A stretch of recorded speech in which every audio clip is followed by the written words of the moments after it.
Hello and welcome. As you know, I'm Kevin Zimmerman of Unlocking Black History on YouTube. The first thing that I want to say to you all is thank you very much for your reaction to the Walter White video that was released last Sunday. That was a tremendous response, and the team and I cannot thank you enough for the way that you received that information.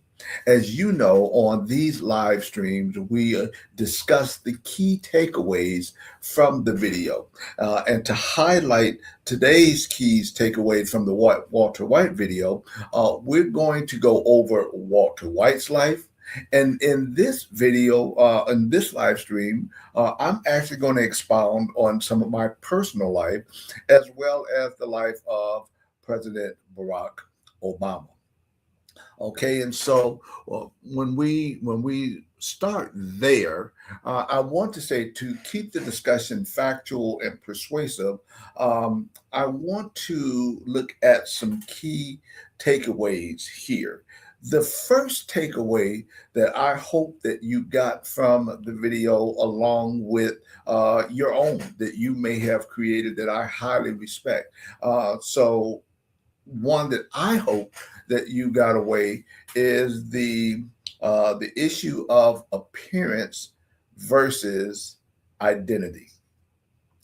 As we know, Walter White had blonde hair, blue eyes, and features that often led people to assume that Walter White was a white man. Despite this, he identified as Black and worked on behalf of Black Americans. He investigated the Jim Crow South during the period of 1918 through 1928. Now, how was Walter White able to do that? Well, he was able to do that because during that period, around 1918 through 1928, and of course the period expanded well beyond then, America instituted a law called the one drop rule, which says that if you had one drop of African ancestry, then you would have to identify as Black. Well, you didn't have to identify. It was law that if you had one drop of Black ancestry, you were considered Black in America. And so, the central question I'd like to ask under this circumstance, in Walter White's day, as well as today in 2026, is this: how much do people rely on appearance when making judgments about identity? That's the central question. How much do people rely on appearance when making judgments about identity? I received a comment on the Walter White video, and I hope this person doesn't mind me sharing it on this live stream. But the comment came from Mal V. Williams, and the comment said, "All skin folk ain't kinfolk." And I know that some of you heard that term before. All skin folk ain't kinfolk. And when we look at Walter White's ability to be able to penetrate the Jim Crow South and investigate lynchings and talk to those that were the culprits and guilty of it, that is the ideal statement to make when it comes to something of that ability. Okay. Point number two that I hope that you got from the video, the takeaway number two, is how access changes when assumptions change. Access changes when assumptions change. White was able to enter spaces that many Black Americans could not safely access during Jim Crow because people often assumed that he was white. But here is where I want to share my own personal story with you. As I shared with you before, I served 20 years in the United States Army. I retired, not to impress, but to impress upon you, as a highly decorated combat veteran. But when I retired, I wanted to take some of the skill set that I brought from the Army and apply it in a totally different field from what I did while I was in the Army. Because when I was in the Army, I served in the Medical Services Corps. I was actually a flight medic, and then I advanced to become a flight medical instructor, um, for the United States Army. I mean, flight medical standardizations instructor. And at the time that I retired, I had one of the largest number of flight hours as any flight medic in the entirety of the United States Army. And I trained other flight medics how to render emergency care in the back of a helicopter, other than the back of an ambulance, because our helicopter was our ambulance. We flew, we just didn't roll. And that's what I did. But when I retired, I didn't want to go into medicine anymore. I had served in the medical field for 20 years throughout my entire military career. But throughout my career, I had attained a certain skill set. I went on, to the Non-Commissioned Officers Academy, and I learned leadership skills and all of those things. And I knew I had what could be applied to other areas. And so I applied for a human resources manager position at a very prestigious hotel in downtown Dallas. Now, mind you, what I didn't share with you is I served as a combat medic for 3 years. I served as a flight medic for 15 years. And the last 2 years of my career, I was the non-commissioned officer in charge of the entire operations of a 296-bed hospital. And so I developed the skills to be able to manage people and things of that nature. And so I applied for a position at this very prestigious hotel that was downtown Dallas. In that time, I retired in 2000. At that time, what you had to do was either email or fax in your resume. Okay, with the hope that someone got it. They would read through it, glance through it. You had keywords in there that you hope they'd pick up on, and then they'd pull yours out of the pile and then get you to the next step of potentially obtaining the position that you desired to have.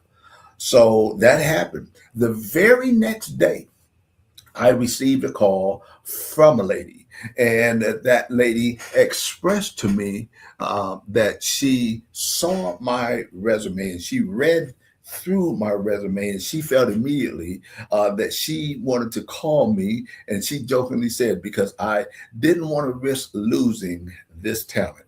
And so we had a on the spot phone interview. After that interview had concluded, she expressed that she felt I was the ideal candidate for the position and arranged that the hiring manager be available the next day and asked if I could be there so that I could accompany her in meeting the hiring manager.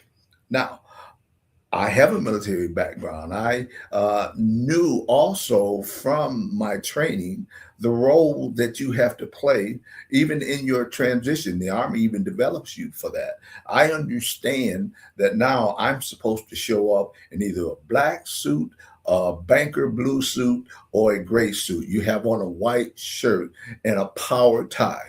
I had my resume prepared, even though I had sent them one and I had my briefcase. The time that I was scheduled to be there, I showed up like they do in the military 30 minutes early, but I wanted to make sure I was there. However, I didn't approach the front desk until I was 15 minutes. Until 15 minutes prior to the time that I was scheduled for the interview. So I did. I approached the front desk, gave them my name, let them know whom I had spoken to, and I awaited for someone to come and call me back so that we could go to the next phase. I saw a lady that peeked out of the back on a couple of occasions, but she never called my name. It got to the point that I sat there for nearly an hour with no one calling me. So I reapproached the front desk and asked them if the interview was still on. She made a call back shortly. The same lady came out of the door and called my name. As I approached that same lady, I extended my hand to shake hers, and simultaneously, she turned away and proceeded to go through the door without shaking my hand. And so I followed her a short distance to her desk. By this time, the atmosphere is thick. So I proceeded to break the ice by smiling and saying, "Hey, I was almost led to believe that you guys forgot about me." Her response was this: with a straight face, no pleasant, receptive body language, she uttered these words: "I thought you were the driver." And she went on to say, "And by the way, the position has been filled." Now, I can't for certainty say why the employer acted the way that they did. However, you could see why I'm led to question what changed your behaviors after you saw me. Because on the phone call the day prior, she was excited.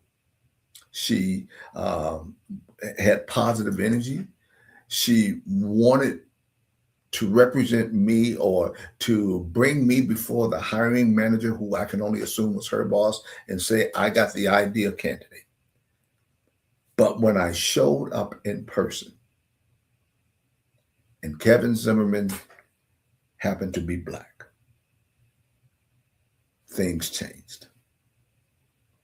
Point number 3, patriotism and the meaning of belonging. Now that I'm on the topic of myself, with Walter White, we could see they perceived him to be white when he was Black. In my case, I was perceived to be white. When they talked to me, I was perceived to be white. When they looked on the resume, when they saw the 20 years Army.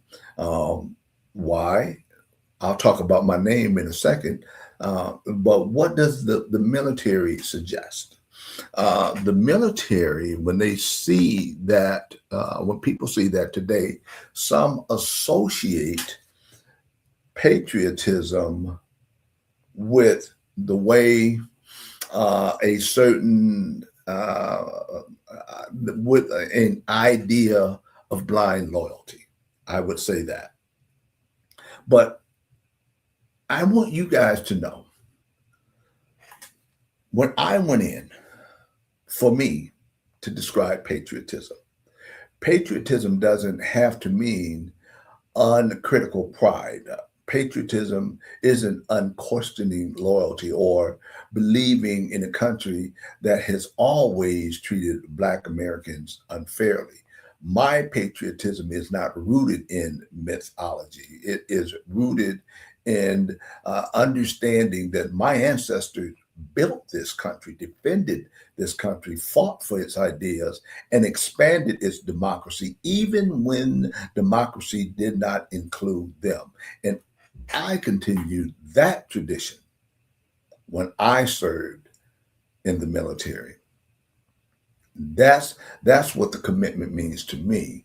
A commitment, regardless, and it makes me wonder to explain that military service reflects that one is committed regardless of their race, their ethnicity, or their surname. And so I want to ask a broader question here. And the broader question, especially when we hear all of this stuff about patriotism, is this: do Americans receive equal recognition for their contribution, or perceptions sometimes influence race? On this point, and point number three, which is patriotism and the meaning of belonging, the question I'm asking is, do Americans receive equal recognition for their contribution, or are perceptions sometimes influenced by race? Point number four that I want to take into consideration, and this is what I'm going to get into talking about my own personal name in reference to the Walter White video and colorism and the perception thereof. Point number four is the role of names, speech, and expectation.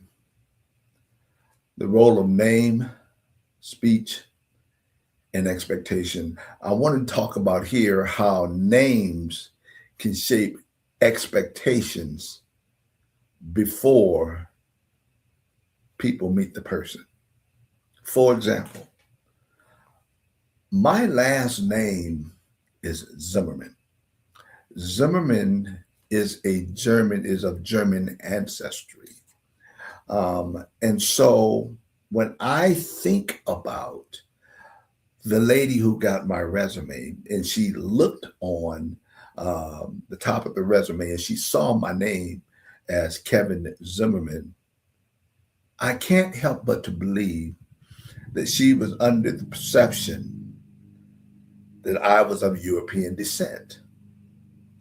And I need to clarify something here to bring a little bit of humor to the live stream. I have no relation to George Zimmerman whatsoever. So let's make sure we get that part clear before I go on. Okay. I have zero relation to George Zimmerman. I hope he gets everything that he has coming to him for the act that he committed. Now, with that being said, we're going to get back onto the video. Likewise, not only is my name of European descent, and for those of you who may not know, my fifth generation grandfather was born on a slave plantation, and at that time, some people that were born on the plantation took on the name of the plantation owner. Now, that didn't happen with all slaves, but in the event in my family, that's what took place. And so that's how that name transitioned through the time, and my last name happened to be Zimmerman. But we can see and we can identify with what happened in that job interview. She saw my name, Kevin Zimmerman, and thought I was white. People saw Walter White. He had blonde hair, blue eyes, light skin, and they thought he was white. Likewise, speech patterns. I obtained my degree in communication. And one thing that bothered me a lot that I often would check is I have been in meetings. By the way, my last position that I retired from was the National Director of Uniform Services for a program that services active duty military and veterans struggling with mental health and chemical dependency. And I was in this meeting, and it's happened more than once, when someone said to me, "You speak very well." And I'm not saying that to impress anyone. There's nothing impressive about me, I don't feel personally. But I do want to impress upon you that that was offensive to me. And my response was, "I'm curious why you said that, because what was your expectation of my speech?" And I just called it out. I'm curious. How did you expect for me to talk? But I said that in this case because I wanted to explain colorism and expectation and biases when she saw the name Zimmerman, mind you. Remember, I'm going back to the lady that called me for the phone interview. She saw the name Zimmerman. And then as we went through the on the spot phone interview, the way that I articulated information automatically brought her to the assumption that this guy speaks well, and his last name is Zimmerman. So yes, this is the guy, and it's a human resources manager position. This is the guy that we want for the job. I can't believe or think any other way until she saw me. Now, once she saw me, that became a different story. And see, this is a useful point to explore implicit bias without, because one thing about complicit bias is it's hard to claim motive when it cannot be proven. But this is exactly what happened. That when I was doing the Walter White video, I thought of my own experience. And here, we're not in 1918.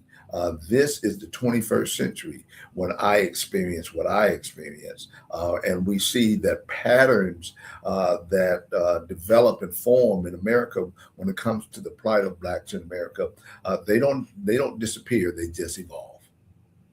The last point I want to make that I hope you took away from the video is colorism and public perception. The last point is colorism and public perception. The idea that people can be treated differently based on their skin tone, even within their own race. And this is when I'm going to look at President Barack Obama as an example of a public figure whose mixed race background sparked some discussions about race and identity. And rather than us asserting how people would have reacted if his skin had been darker, because that's what I wanted to ask. But I'm going to present the same question that scholars and commentators often debate, and that's this: to what extent does skin tone influence public acceptance and opportunity? To what extent does skin tone influence public perception and opportunity? We all have heard the term um, close to whiteness or affiliated with whiteness. That's a real thing. Um, America has demonstrated that the closer their perception of you being aligned with whiteness determines how much you'll be received. And I want to be careful here because I'm using America in a blanket statement. All white people do not feel like this. And there are thousands of white people who do believe that all men are created equal and they were endowed by their creator with certain inalienable right, that amongst these which are life, liberty, and the pursuit of happiness. There are some white people that do not believe that they are above any other race of people. As a matter of fact, to prove that, all you have to do is go back and look at the Freedom Riders, or go look back and look at Joan Trumpower, Mulholland, and there are some people even to this day. So I am not, when I say that, I am not putting them in that category. As a matter of fact, they themselves, once they align with blackness, there are some acceptances that they are denied because of their desire to align with that which is humane and equal. But as I get ready to close, I want to make sure that the 5 key takeaways that I hope that you got from this video, the Walter White video that was released last Sunday, is appearance versus identity. Access changes when assumptions change. Patriotism and the meaning of belonging. Point number 4, the role of name, speech, and expectations. And point number 5 was colorism and public reception.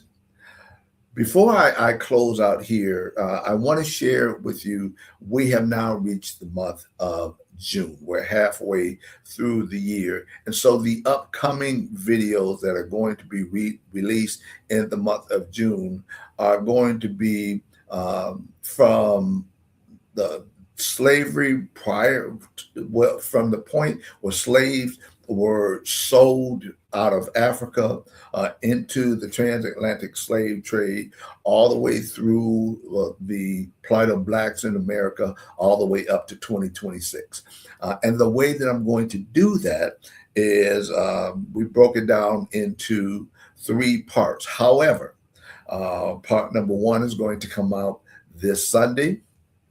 Then part number 2 is going to come out the Sunday following. Now, the third Sunday, I want to say that's the 21st. I want to say that's the case. So, but in the ballpark of that, that video is going to be on Juneteenth. And so, I don't have a problem saying it.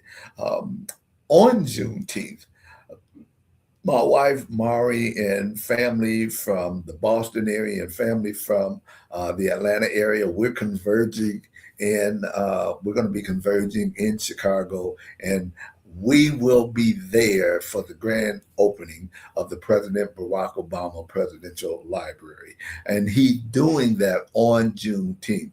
And so I felt it appropriate to tie in information about Juneteenth leading up to the opening of the first Black president of the United States, his presidential center. So I'm inserting that video into that third week of June. But then part 3 of the series, the chronological series of the plight of blacks in America, will be in the last week of June. So that's the way things are going to go. Once again, that's my time, ladies and gentlemen. Thank you for being here. Thank you for your support. And again, what happened with that Walter White video was exceeded our expectations, and I greatly appreciate your love that you've showed, your support that you showed behind that video. But I also encourage you, I want to continue to encourage you to Do what you did with the Walter White videos and consider that with the other videos as well.